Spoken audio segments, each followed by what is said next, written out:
Stovka pretekárov z celého Slovenska, ale aj Česka sa predstavila v sobotu 16. a nedeľu 17.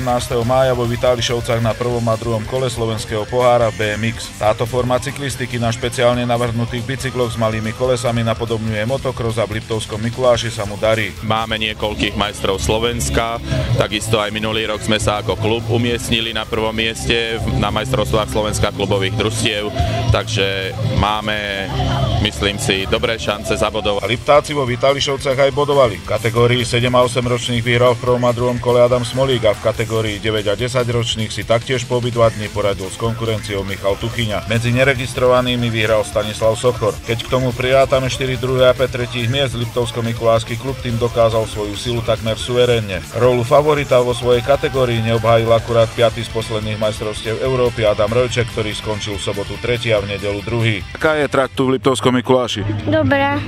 Veľmi dobrá, dobre sa jazdí, len tie klopenky sú také šmiklavé dosť. Dobrá, páči sa mi celkom, no.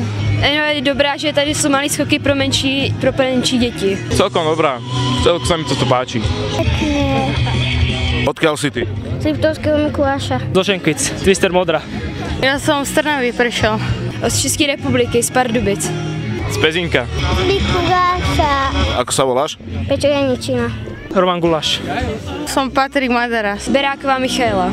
A Peter Škvára. Týmejka Týmková. Koľko máš rokov? 5. Z Vitálišoviec pre televíziu Liptov Pavol Tomčík.